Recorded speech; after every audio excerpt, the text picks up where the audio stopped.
So this weekend is UFC 292.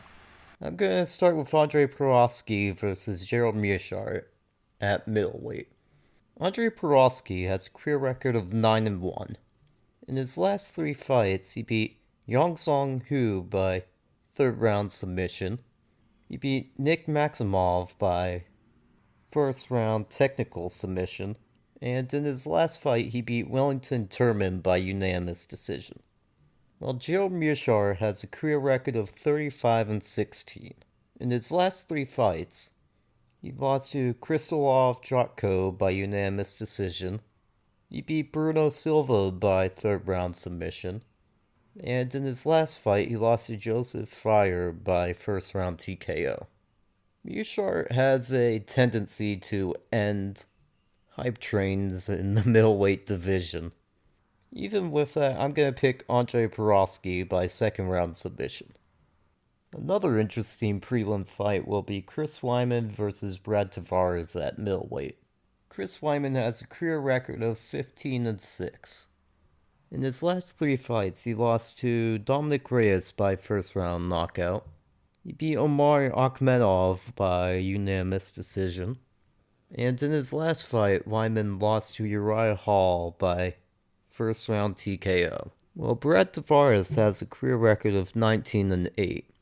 In his last three fights, he beat Omari Akhmedov by split decision.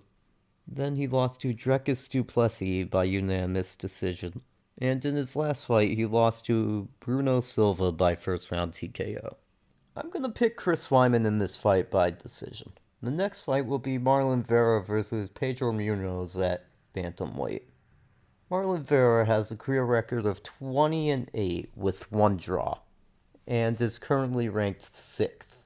In his last three fights, he beat Rob Font by unanimous decision. Then he beat Dominic Cruz by a fourth round KO. And in his last fight, he lost to Corey Sandhagen by split decision, but I'm going to call it a unanimous decision. Well, Pedro Munoz has a career record of 27 with 2 no contests, and he is currently ranked 10th. In his last three fights, he lost to Dominic Cruz by unanimous decision. Then he had no contest with Sean O'Malley after an accidental eye poke, which was an eye poke. Fans of Sean O'Malley and O'Malley himself like to say it was from a punch that O'Malley landed, and he should have got the win from a TKO. But if you watch the replay, it was clearly an eye poke. And in his last fight, he beat Chris Gutierrez by unanimous decision. I said in another video that I think Marlon Vera is a little overrated, so I'm going to be choosing Pedro Munoz in this fight by third round knockout. The next fight will be Damon Blackshear versus Mario Batista at bantamweight. Blackshear has a career record of 14 wins, 5 losses with 1 draw. In his last three fights, he lost to Farid Basharat by unanimous decision. He beat Laurent Lesota by second round TKO. And in his last fight, he beat Jose Johnson last week by only the third twister in UFC history. While Mario Batista has a career record of 12-2. In his last three fights, he beat Brian Kelleher by first round submission. He beat Bennett Lopez by first round submission. And in his last fight, he beat Guido Canetti by first round submission. And I think I'm going to pick him to continue the streak. I think I'm going to choose Mario Batista by first round submission. Next will be a welterweight fight between Neil Magny and Ian Gary. Neil Magny has a career record of 28-10 and is currently ranked 11th in the welterweight division. In his last three fights, he beat Daniel Rodriguez by third round submission. Then he lost to Gilbert Burns by first round submission. And in his last fight, he beat Philip Rowe by split decision. And Magny has kind of earned the reputation of being the gatekeeper for the higher rankings of the division. He recently did fight Gilbert Burns, but other than that, he's mostly fighting like up-and-comers in the welterweight division. As for Ian Gary, he is 12-0, and he is currently ranked 13th. In his last 3 fights, he beat Gabriel Green by unanimous decision. Then he beat Keenan Song by third round TKO. And in his last fight, he beat Daniel Rodriguez by first round TKO.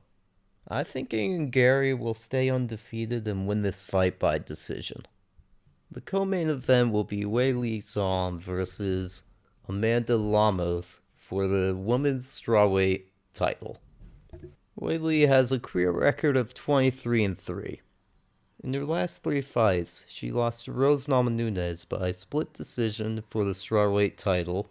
Then she beat Joanna Jędrzejczyk by second round knockout in their rematch. And in her last fight, she beat Carla Esparza by second round submission for the strawweight title. Well, Lemos has a career record of 13 wins, 2 losses, and 1 draw. In her last 3 fights, she lost to Jessica Andrade by first round submission. Then she beat Michelle Waterson by second round submission. And in her last fight, she beat Marina Rodriguez by third round TKO. I'm going to pick Weili Zhang by third round knockout. The main event will be Aljamain Sterling versus Sean O'Malley for the bantamweight title. Aljamain Sterling has a career record of 23-3. In his last 3 fights, he beat Piotr Jan by split decision.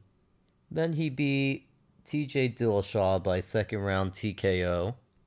And in his last fight, he beat Henry Cejudo by unanimous decision. Well, Sean O'Malley has a career record of 16 wins, 1 loss, and 1 no contest. In his last 3 fights, he beat Roland Pavia by first round TKO. Then he had the no contest with Pedro Munoz. And in his last fight, he beat Piotr Jan by split decision. Now, I dislike both of the fighters in this main event, so I'm not super excited to see it. For Sean O'Malley, I just don't like his attitude. How he thinks like his loss to Marlon Vera shouldn't count. And the way I said he thought the Pedro Munoz fight should have been ruled a TKO for him. I just feel he's undeservedly, arrogant about himself. And I do not like that about him. As for Sterling, I think he's had the most unimpressive title reign in UFC history. All of Sterling's title fights have a caveat to them. He first beat Piotr Jan due to a disqualification. Then his split decision win over Jan was during COVID, and Jan couldn't bring his full team with him, which I honestly don't think is that big a deal, but it's another way to discredit Sterling's win there. Then with the fight with TJ Dillashaw, Dillashaw went into that fight with a dislocated shoulder. He could barely throw a strike with, I'm pretty sure it was his left arm? It's been a little while. I might be getting that wrong. And this is probably the least important one, but against Henry Cejudo, Sterling failed a ton of takedowns and just laid there, because in the UFC rules, it's illegal to knee a grounded opponent. And that Sterling Cejudo fight is one of the more recent fights that people are bringing up in reference to wanting to bring back knees to a grounded opponent. But that being said, I think Aljamain Sterling is way too high a level wrestler for Sean O'Malley to deal with. And I'm going to be picking Sterling by second round submission. But that's just my thoughts. Let me know what you think.